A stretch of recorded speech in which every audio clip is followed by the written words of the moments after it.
Hey future nurse, I'm Louise, and if you're watching this, you're either about to start one of the hardest, most rewarding journeys of your life, or you're already in it and you need a lifeline.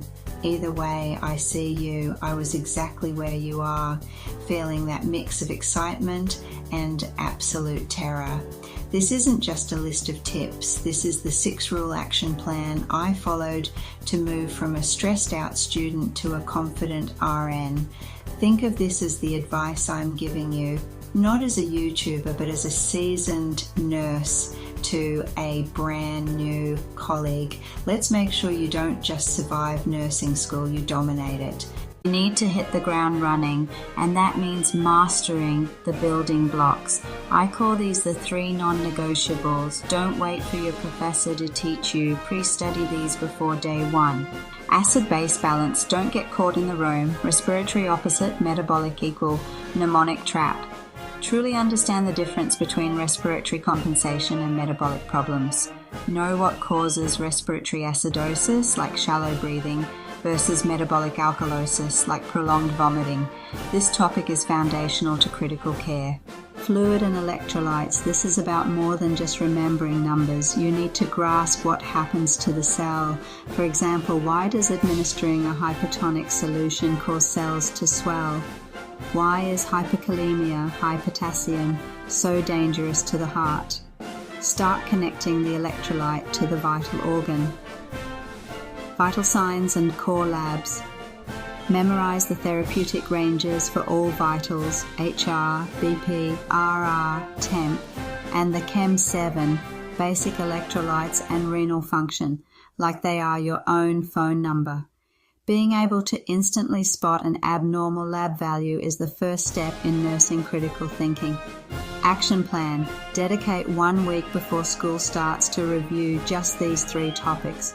Use a basic anatomy and physiology book or simple review video. This is your first major act of tactical academic warfare. Find the test banks corresponding to the bulky, required textbook your professor assigned.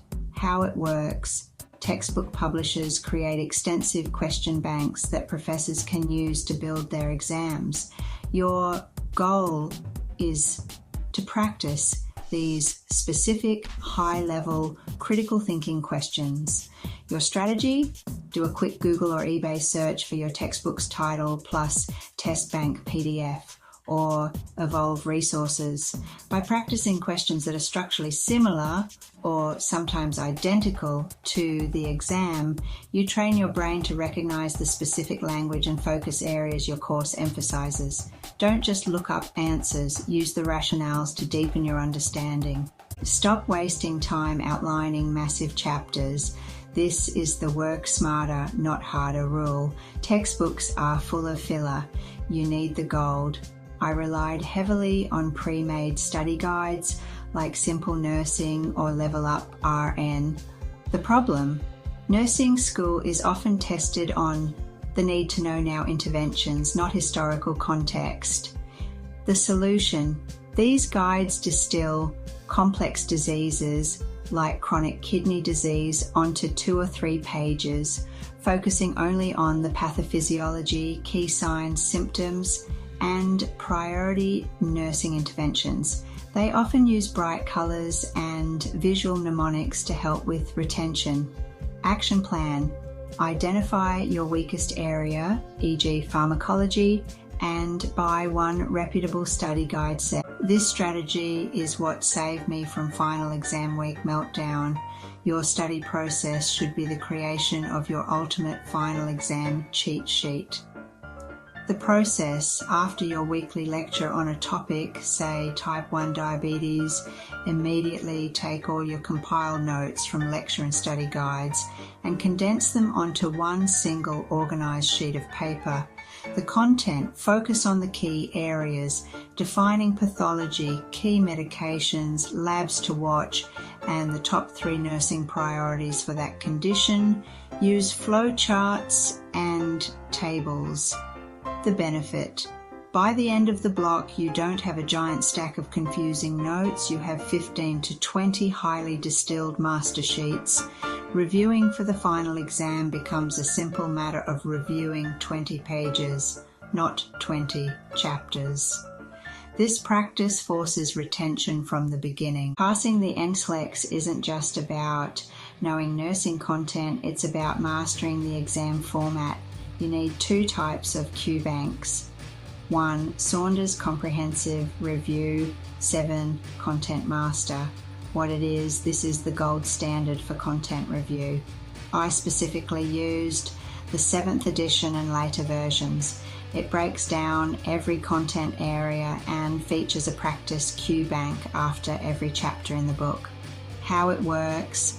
The key is the accompanying online Q bank. This platform allows you to create customizable quizzes, take them over and over, and most importantly, track your scores, identifying your exact strengths and weaknesses by client need area, e.g. safety and infection control versus physiological integrity. This builds your content base. 2. Archer Review Q Bank Test Strategy Master. What it is, Archer is known for its realistic test-taking environment and affordability, often $8,950 for a typical 60-90 day subscription. How it works, Archer focuses on computer adaptive testing, SAT, and readiness assessments. These are full-length adaptive exams that mimic the NCLEX. They get harder when you answer correctly and easier when you struggle. Getting consistent high or very high scores on these assessments is the best predictor of your NCLEX success. I'm going to give you the exact combo that helped me pass. Saunders 7th edition, Simple Nursing, Mark Klimek. If you're overwhelmed, this is how I cut the noise and actually passed. Saunders 7th edition is the foundation. It's a comprehensive review book for the NCLEX, written in plain English, organized by systems, packed with rationales that teach you the why, not just the what. The best bit, when you buy the book, you get access to a free online Q bank. There's a link inside. Log in, practice questions that test your strengths and weaknesses, track your progress over time, retake sets on limited times.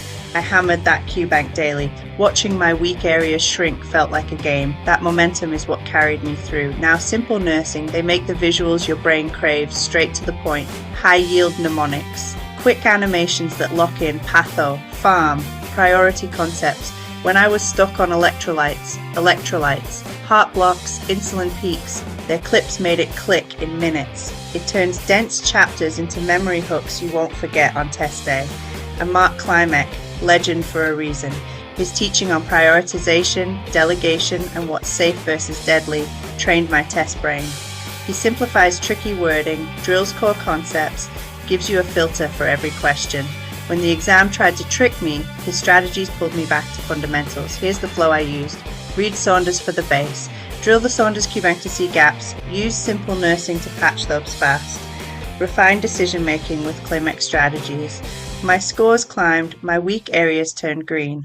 I've grouped the final 2 logistics tips because they are all about your exit strategy.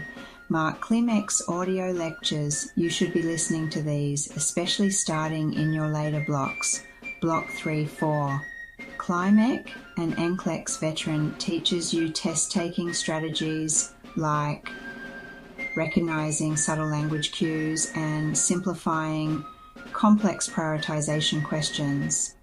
This is crucial for bridging the gap between textbook knowledge and NCLEX logic.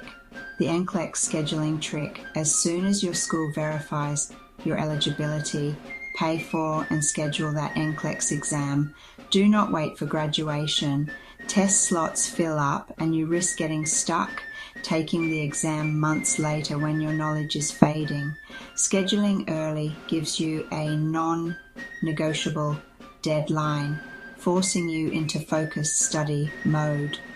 Louise is rooting for you. Nursing school is about resilience, but it's also about working strategically. You have the heart and the drive. Now you have the plan. Go crush it. If this plan gave you a confidence boost, hit the like button and subscribe. And I want to know, which rule are you starting with today? Drop it in the comments below. Bye everyone.